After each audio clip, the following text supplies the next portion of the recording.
बहुत समय पहले की बात है। किसी गांव में एक सम्राट था। उस सम्राट के पास सब कुछ था। बेशुमार दौलत थी, अच्छी प्रजा थी जो उसका ख्याल रखती थी, उसके आदेशों का पालन किया करती थी, और वह भी अपनी प्रजा का खूब ध्यान रखा करता था।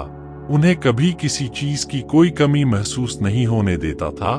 कहने को तो उस सम्राट के पास सब कुछ था, किसी चीज की कोई कमी नहीं थी, लेकिन उसका मन कभी किसी एक काम पर नहीं टिक पाता था। वह जब भी किसी भी चीज को करने का प्रयास करता तो उसका ध्यान कहीं भटक जाता। इस चीज को लेकर वह बहुत चिंतित रहता था। कई बार वह अपने बगल के राज्य के राजाओं से भी मिला था और सभी ने उसे अलग अलग राय दी थी। सभी ने उसे अलग अलग तरीके बताए थे। जो भी तरीके उस सम्राट ने सुने थे, उन तरीकों को अपने जीवन में उतारा, लेकिन उन उपायों से उसे कोई लाभ ना मिला, जिसके कारण वह हमेशा चिंतित रहता, परेशान रहता। कई बार तो रातों को उसे नींद भी नहीं आती और वह केवल करवटें बदलता रहता।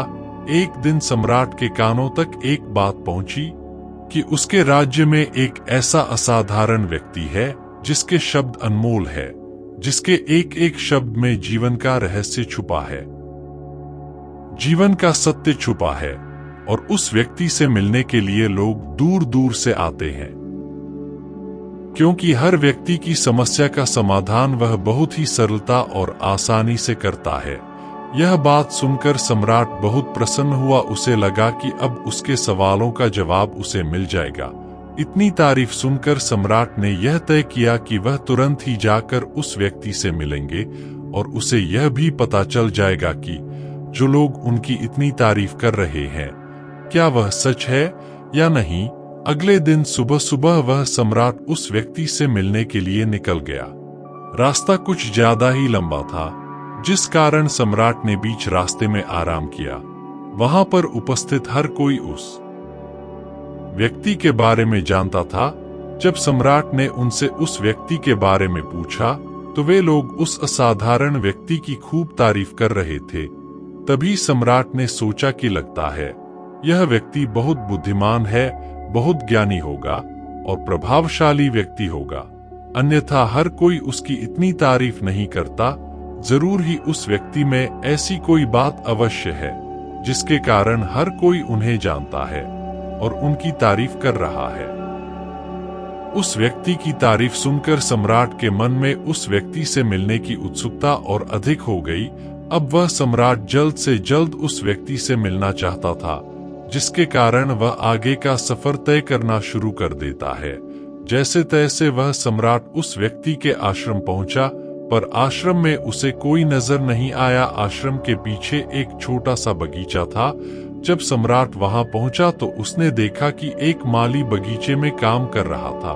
उसका पूरा शरीर मिट्टी से लथपथ, पैरों में कोई चप्पल नहीं थी। इसको देखकर सम्राट ने माली से कहा, सुनिए महोदय, इस आश्रम के मालिक कहाँ है? मैं उनसे मिलने आया। इस पर वह माली जवाब देते हुए कहता है, श्रीमान आप अंदर बैठिए, मैं उन्हें बुलाता हूँ, वह जल्द ही आपसे मिलेंगे। माली की यह बात सुनकर सम्राट अंदर कुटिया में जाकर बैठ गया और उस असाधारण व्यक्ति के आने का इंतजार करने लगा। कुछ देर प्रतीक्षा करने के बाद जब असाधारण व्यक्ति उस सम्राट के सामने पहुंचा, उसने देखा कि यह तो वही व्यक्ति है जो बगीचे में काम कर रहा था। सम्राट ने उन्हें नमस्कार किया और बहुत हैरानी से कहा, अरे आप तो वही माली है जो बाहर बगीचे में काम कर रहे थे।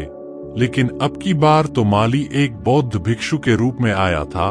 तभी बौद्ध भिक्षु सम्राट से कहते हैं, सम्राट मेरा मजाक माफ कीजिए, मैं बगीचे में छोटा सा काम कर रहा था।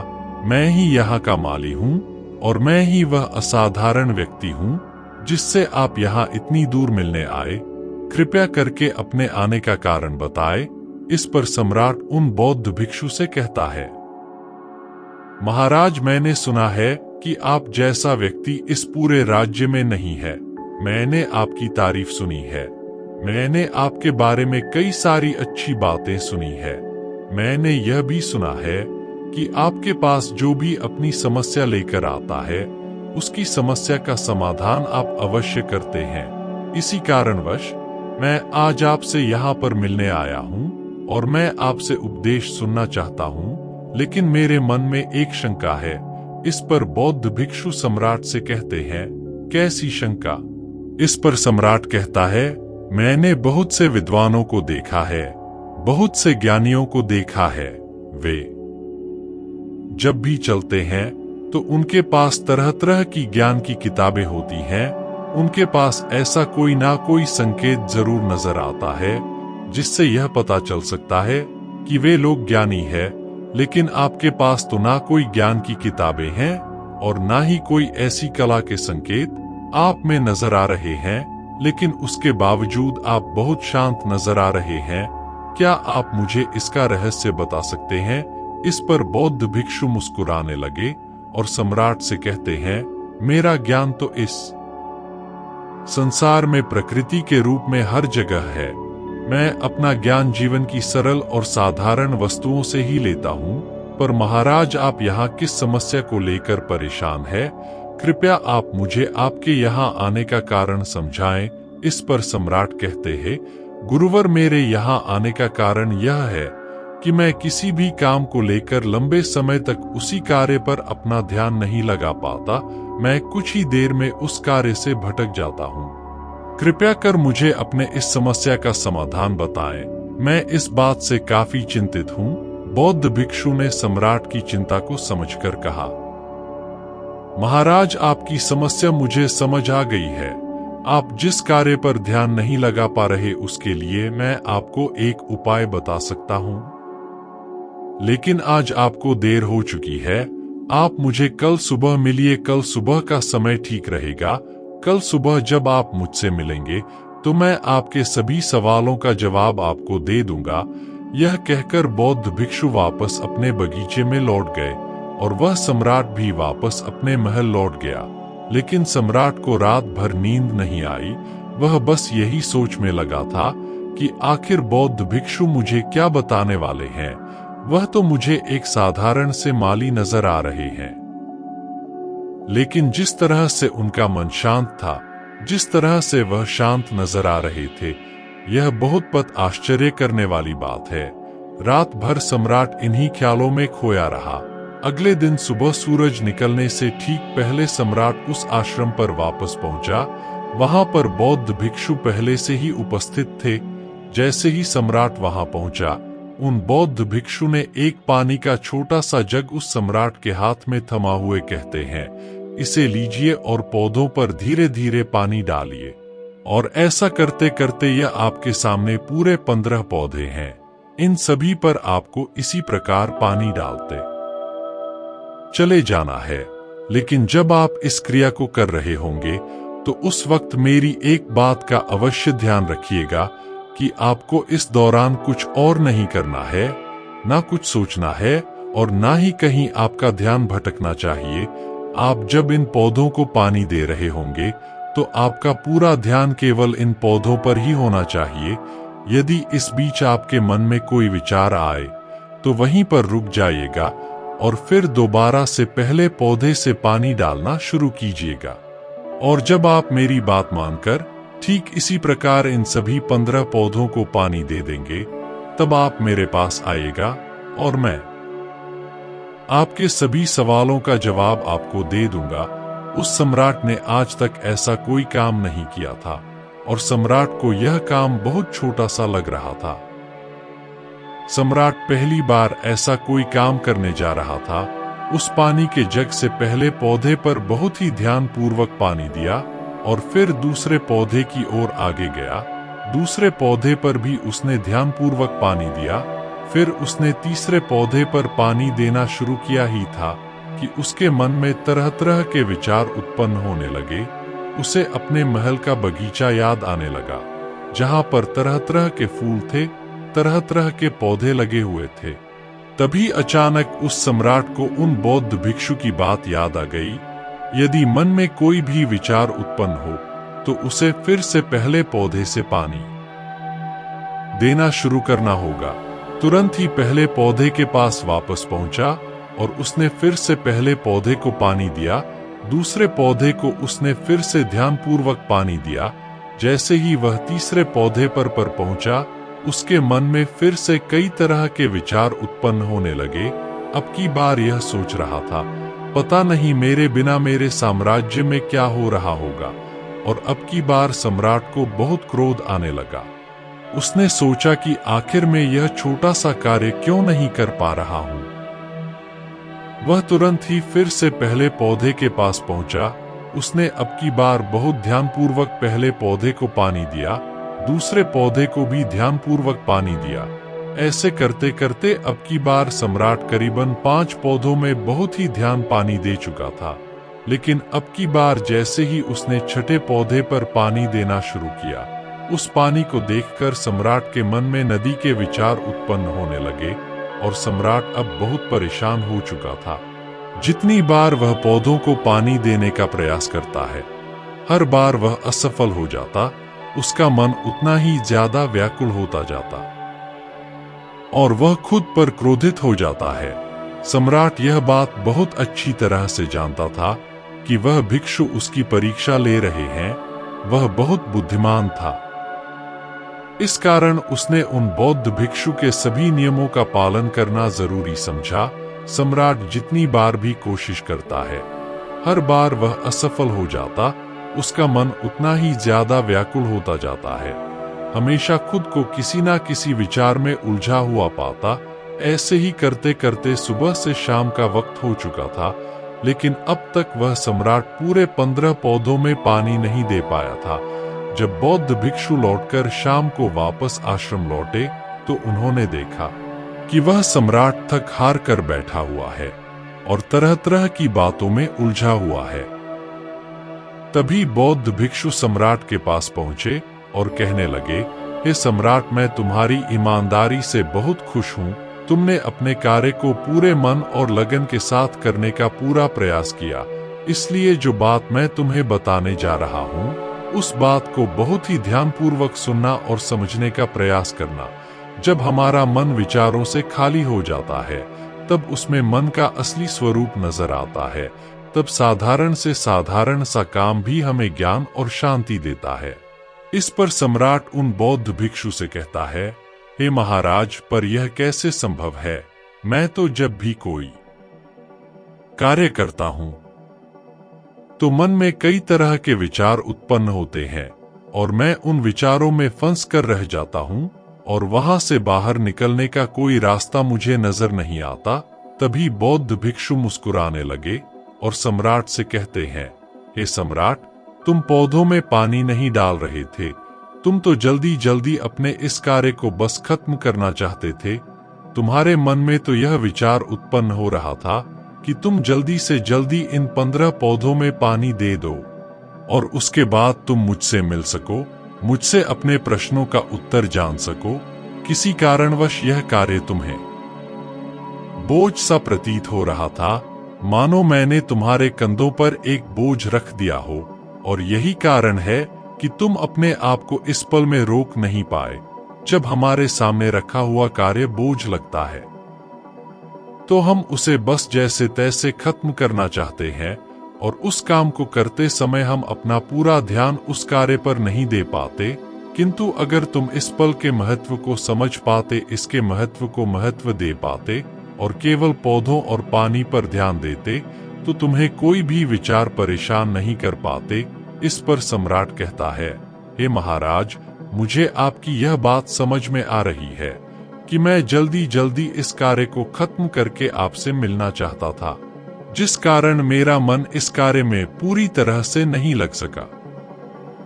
लेकिन यह एक पल है जो हम जी रहे हैं, उस पल में रहना बहुत कठिन है। क्या मुझे इसके लिए कोई तपस्या या तप करना होगा? इस पर बौद्ध भिक्षु एक बार फिर मुस्कुराने लगे और सम्राट से कहते हैं, जिस शांत मन की तलाश तुम कर रहे हो, वह शांत मन तो पहले से ही मौजूद है। वह तो पहले से ही तुम्हारे भीतर है। इसके लिए तुम्हें कहीं भी जाने की कोई आवश्यकता नहीं है और ना ही तुम्हें कहीं शांत जगह जाने की आवश्यकता है। इसके लिए कुछ जरूरी है तो वह है अपनी सांसों पर ध्यान देना। इसलिए अपनी सांसों पर ध्यान देना सीखो। हम किस तरह से सांसें ले रहे हैं और किस तरह से त्याग रहे हैं, इस बात को देखने और समझने का प्रयास करें। तब तुम्हें यह समझ में आ जाएगा कि तुम्हारा शांत मन तो तुम्हारी सांसों के साथ ही बना हुआ है। उसके बाद तुम चाहो तो कोई भी कार्य करते वक्त भी अपनी सांसों पर ध्यान दे सकते हो। जब तुम कहीं चल रहे हो, कोई ऐसा कार्य कर रहे हो, तो तुम्हें अपनी सांसों पर ध्यान देना चाहिए, या कोई भी ऐसी क्रिया जो तुम्हें वर्तमान से बांधे रखे। इसका एक और तरीका है, 2-4 मिनट अपने आसपास की प्रकृति पर गौर करो, देखो कि क्या चल रहा है तुम्हारे आसपास। इससे तुम वर्तमान में आ जाओगे। फिर तुम अपने कार्य को जल्दी जल्दी बस यूं ही खत्म नहीं करके उसे पूरे मन से करने का प्रयास करो, जिससे तुम्हारा मन एकाग्र होगा। और जब तुम्हारा मन एकाग्र होगा तो तुम चाहे कोई भी कार्य क्यों ना करो, फिर चाहे वह छोटा हो या बड़ा, तुम्हारा मन उसमें पूरी तरह से विलीन हो जाएगा और वह कार्य ही तुम्हें शांति और ज्ञान भी प्रदान करेगा। ऐसे समय पर हमारे मन में किसी प्रकार के कोई विचार उत्पन्न नहीं हो पाते, और जब हम ऐसा करते हैं तो कर्ता और कर्म एक हो जाते हैं और हमारे भीतर की जो शांति है वह प्रकट होने लगती है। हम उसमें मग्न हो जाते हैं। इसे तुम चाहे तो आनंद कह सकते हो या फिर वर्तमान में जीना कह सकते हो, और यह अवस्था सरलता से प्राप्त भी कर सकते हो। बस तुम्हें केवल अभ्यास करना होगा। बौद्ध भिक्षु सम्राट से कहते हैं, जो मन मुश्किलों में शांत रहता है, मुश्किलों से भागता नहीं है, केवल सचेत रहता है, वह मन हर परेशानी को पार कर सकता है, हर दुविधा से बाहर निकल सकता है। सम्राट को उन बौद्ध भिक्षु की यह सारी बातें समझ में आ चुकी थी। उसने उन बौद्ध भिक्षु को प्रणाम किया और वहां से वापस वह अपने राजमहल लौट आया। उसने अपनी सांसों पर ध्यान देना शुरू किया और धीरे धीरे इस निरंतर अभ्यास के कारण वह अपने हर कार्य को ध्यान और मन लगाकर किया करता था, जिससे उसे असीम शांति मिलती थी और वह छोटे छोटे कार्यों से भी ज्ञान प्राप्त कर लेता था। इसलिए दोस्तों, कभी किसी कार्य को बोझ मानकर मत कीजिए, क्योंकि यदि आप उसे बोझ मानेंगे तो जल्दी जल्दी उसे आप अपने ऊपर से उतारने का प्रयास करेंगे, अर्थात उसे जल्दी जल्दी खत्म करने का प्रयास करेंगे। लेकिन इस प्रयास के दौरान आप जो भी कार्य करेंगे वह पूरे मन और लगन से नहीं हो पाएगा, और ऐसे में आप उस कार्य को जो अंजाम देना चाहते हैं, हो सकता है कि आप उसे अंजाम भी ना दे सके, और इसी कारणवश आपके मन में तनाव भी पैदा हो जाता है। हम चिंतित रहने लगते हैं, परेशान रहने लगते हैं, क्योंकि जो अंजाम हम उस कार्य को देना चाहते थे वह अंजाम हम उस कार्य को ना दे सके। और हम में से अधिकांश लोग यही गलतियां करते हैं। जब उन्हें कोई कार्य सौंपा जाता है तो वह उस कार्य को करने का प्रयास तो करते हैं, लेकिन वह चाहते हैं कि वह कार्य कितनी जल्दी खत्म हो जाए, और वह उस कार्य को करते वक्त अपने आप को वहां नहीं रख पाते, बल्कि उनका मन तो कहीं और ही भटकता रहता है, जिससे हमारा मन हम पर हावी होने लगता है। हमें तरह तरह के विचार दिखाता है और हम उन विचारों में डूबते चले जाते हैं। हम उन विचारों में फंसते चले जाते हैं और फिर वहां से हमें निकलने का कोई रास्ता नजर नहीं आता, जिससे हमारे मन में तनाव पैदा होने लगता है। हम बहुत परेशान रहने लगते हैं। हम चाहकर भी किसी कार्य को नहीं कर पाते, और जो कार्य हमें वर्तमान की ओर ले जा सकता था, उस दरवाजे को हम खुद ही बंद कर देते हैं, क्योंकि वह कार्य हमें बोझ लगने लगता है।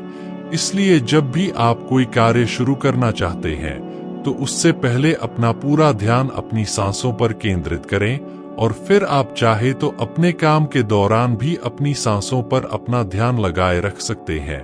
और यही सांस का जो ध्यान है, यह आपके काम के ध्यान में परिवर्तित हो जाएगा, और इस कार्य में जो भी कठिनाइयां उत्पन्न हो रही हैं उसे आप पल भर में सुलझा देंगे। फिर चाहे कैसी भी विपरीत परिस्थितियां आपके सामने क्यों ना आ जाए, आप उस कार्य को पूरे मन और लगन के साथ पूरा करके ही रहेंगे। अगर आपको यह वीडियो पसंद आया हो तो कृपया इसे लाइक करें, अपने दोस्तों के साथ शेयर करें और हमारे चैनल को सब्सक्राइब करना न भूलें। धन्यवाद और अगले वीडियो में फिर मिलेंगे। तब तक के लिए शांत रहें और खुश रहें।